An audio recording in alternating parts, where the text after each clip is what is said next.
on this channel, we talk about studying, working, and living in the UK as a foreign national. If you're enjoying topics like this, join the community by subscribing to this YouTube channel. This video will discuss the possible fate of the UK Student Visa and Graduate Visa, popularly known as the PSW Visa. The Home Office confirmed that the UK government will set out a plan in the coming weeks to ensure the immigration system supports growth while maintaining control. So expect that changes will be made to all UK visas, not just the UK Student Visa and the PSW Visa alone. You see, a change in a government's leadership comes with changes in government policies. So for those of you who do not know, the UK now has a new Prime Minister called Liz Truss. And with the new Prime Minister comes a new cabinet and new policies. Hence, we have a new Home Secretary called Suella Braverman. The new Home Secretary seems to be strict on immigration. I mean, she once said that her dream is to see asylum seekers sent to Rwanda, and she wants to reduce immigration. Now, for those of you who don't know, the UK has a treaty with Rwanda that if you apply for asylum in the UK, you would be granted asylum, but then you would have to go and live in Rwanda. That story is for another day. In today's video, let's just focus about the fate of the student visa and the PSW. Emphasis on changes in the UK visas were made on the UK student visa and the PSW visa because these visas have met their targets earlier than expected. And the new Home Secretary spoke about our concerns about these visas at the Tories Party conference. Let's hear what she has to say. Overall migration, net migration, however you want to call it, needs to come down. 239,000 was the last number, if you subtract the number of people coming in from the number going out. And that's really the same as pre-Brexit levels, and we haven't cut overall migration Isn't that extraordinary? numbers. We have left the European Union and the numbers are still the same as pre-Brexit levels. I agree, and I think for me, and I'm not embarrassed to say it, I voted and campaigned for Brexit for sovereignty, but also because I wanted to reduce migration. And for a whole host of reasons. There are structural pressures that mass and rapid migration poses to our country on housing supply, on house prices, on the number of GP places, on school places, on you know, we are dealing with more and more people. And I think it's fair and reasonable, in fact, incumbent on a government to take a rational and pragmatic view on the numbers of people coming into this country. So yes, I still stand by the Brexit promise and by our 2019 manifesto pledge to reduce overall numbers on migration. And that's my very firmly held view. So I think what's happened is we've come out of the EU and we've delivered our points-based system. Priti and Boris did design and implement the new points-based system. And it's not working? I wouldn't say it's not working. It's working in the way that they wanted it to work. So they used their levers that they have, they exercise their control, and the result is we issued a record number of visas last year, just over 1 million work and study visas plus dependents. So that was a decision made by the government.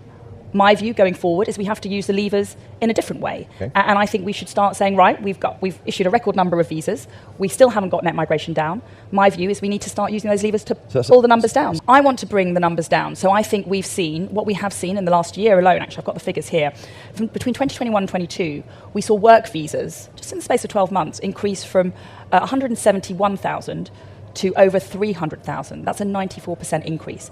Student visas in the last 12 months, they went up 72%. So I think we've seen massive increases in the number of work visas issued and the number of students, and plus their dependents. So that's where the increases come from. I think we need to look more closely at the kinds of workers who are coming into this country. If we frankly have too many low-skilled workers coming into this country, I think we need to focus on bringing high-skilled workers in and reduce the number of low-skilled. I think we have too many students coming into this country who are propping up, frankly, substandard courses in inadequate institutions. And I think poor universities are being bankrolled by foreign students, and I would really like to see that number come down. The dependents, you know, you can get a student visa and you can bring family members. We've seen quite a large number of students bringing family members. I would say, if you're coming here for an undergraduate degree, is it justifiable that you bring your family members? No. If you're coming here on low-skilled work on a temporary visa, is it justified that you bring your family members in? No. Now, I'm sure you've heard what she has to say. So for those of you who don't know, the UK student visa and the PSW visa are like bread and butter. They go hand in hand. You cannot apply for the PSW visa without a valid UK student visa. If the UK government wants to fix any issue with the PSW visa, it makes sense that they would want to tackle the issue from the student visa, because these visas are like bread and butter. Now, the PSW visa is actually called the graduate visa, like I mentioned earlier in the video. So don't be confused when you hear me use graduate visa or PSW visa. They are the same thing. Now, let's analyze the Home Secretary's concerns and possible solutions before we discuss about the worst case scenario that can happen to the graduate visa. Her first concern is that so many international students are coming into the UK to study substandard courses in inadequate institutions. It is unclear which courses or institutions she was referring to, as she did not mention any of their names. Her possible solution might be to introduce more eligibility criteria for international students to meet before they are granted admission or issued CAS. This solution might lead to increase in admission denial or CAS rejection. One legible criteria for some courses and universities in vetting international students is that international students must pass what they call a student credibility interview before they are issued CAS. Now, not all courses or all universities do this. Now, this criterion might be imposed on all courses and universities in the UK. Her second concern is that international students bankroll poor universities, and she wants to see the number of international students decrease. Her possible solution might be to cap the number of student visas issued to international students coming to study in the UK. Now, this solution might lead to an increase in the number of student visa denial. Now, I have a video on this channel that talks about how to avoid UK student visa rejection. If you want to know more on that, I'll link it in this video for you to watch. Another solution to her concern about international students bankrolling poor universities here in the UK is that she might remove the universities she considered to be poor from those universities that their international students can apply for the graduate visa. Now, for those of you who don't know, the graduate visa is actually limited to only graduates of those institutions that have a track record of compliance with the Home Office immigration rules. Naturally, not all international graduates from UK universities who have studied either at a master's level, a bachelor's level, or a PhD level qualify to apply for the PSW visa. You can only qualify to apply for the PSW visa if the university you have attended have a track record of visa compliance. Now, she might add those universities that she considers to be poor universities to the list of universities that their international graduates cannot apply for the PSW visa. So guys, when you are applying studying in the UK, make sure you check the Home Office website that the university you are applying to has a track record of visa compliance according to the Home Office ticket. It's very important. If not, if you go to a university that does not, when you're done, you will not be able to apply for the PSW visa. Now, why she might want to add those so-called poor universities to the list of universities that if international students attend and they graduate, they cannot apply for the PSW visa is just to discourage international students from so-called bankrolling poor universities. Now, our third concern lies in the amount of international students coming to study in the UK. Although she acknowledged that international students are great because they are coming into the UK to study and get skills, she also called for more discerning and intelligent approach towards granting UK student visas. So she might tighten the visa requirements to apply for the UK student visa or the PSW visa.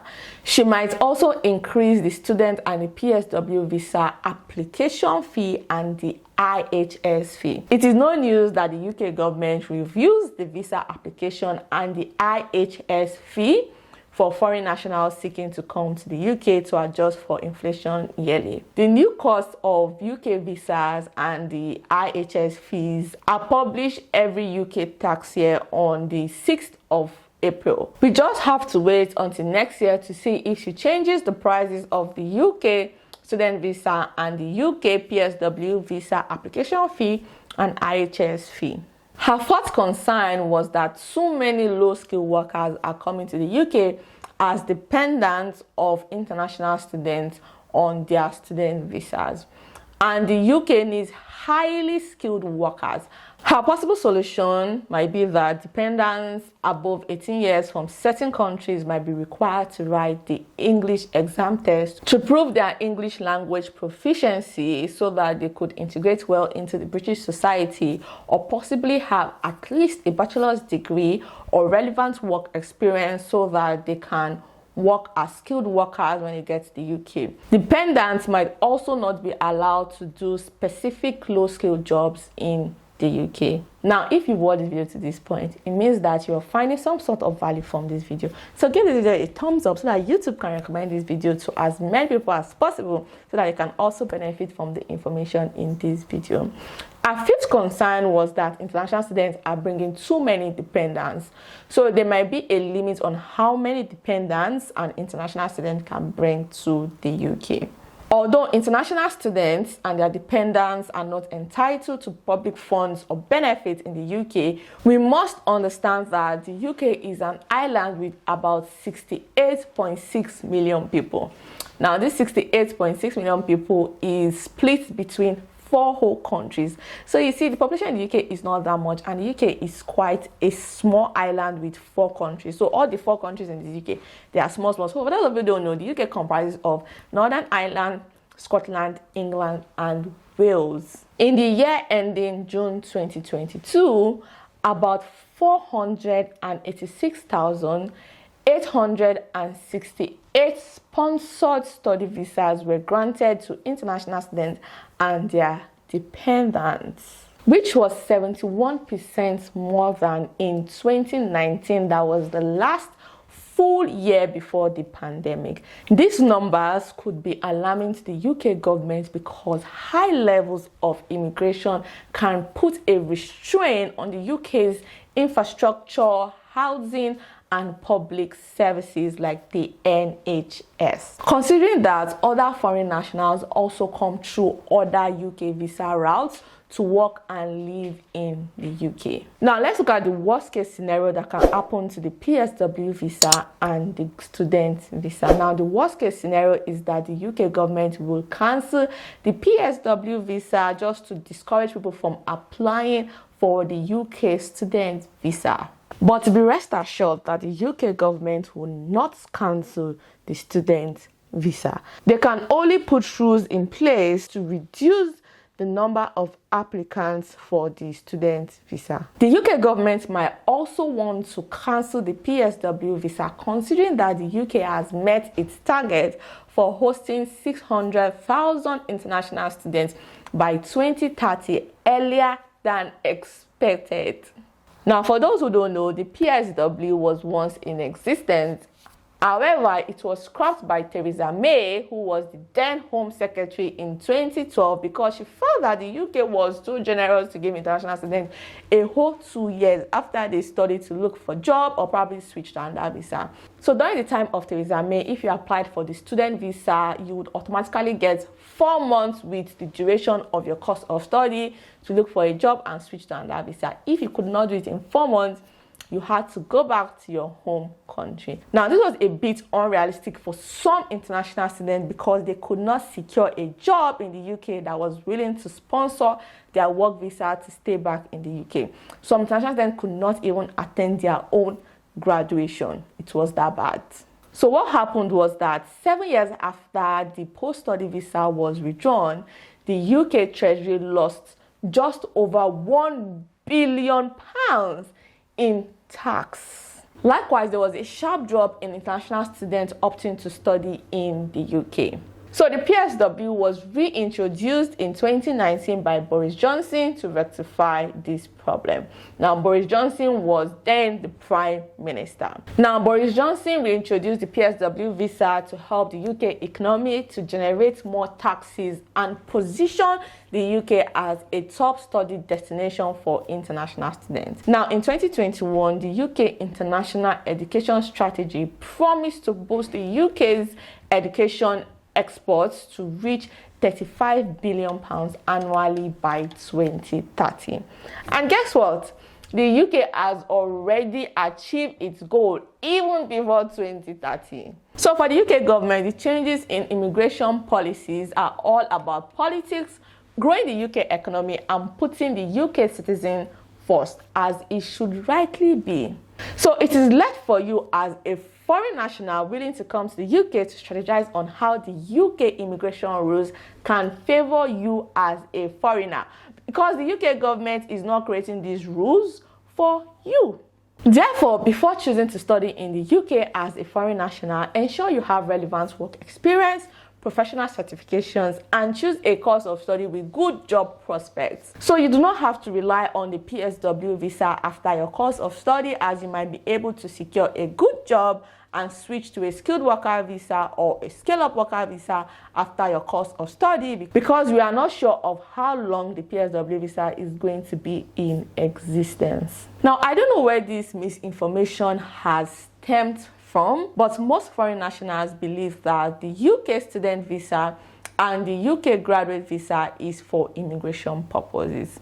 Please note that the UK did not create the student visa and the graduate visa for immigration purposes. Now, these visas were created for foreign nationals to come into the UK and get a British education and probably get work experience and go back to their home country, or switch to a visa that can allow them live in the UK longer or work in the UK longer. One commendable aspect with the UK's immigration system is that there are many visas that you can use to immigrate to the UK to live, work in the UK for a long period of time. Now, these visas are the global talent visas, the skilled worker visa, the scale-up worker visa, and the health and care worker visa. Now, if you're looking to come into the UK to live in the UK for a long period of time or work for a long period of time, you probably want to consider applying for one of these visas I just mentioned. So do not panic. In the meantime, we just have to cross our fingers to know what the fate of the graduate visa and the student visa would be. With this, we've come to the end of today's video. Do not forget to share the video with someone you think will find it helpful. Bye for now, and thanks for watching.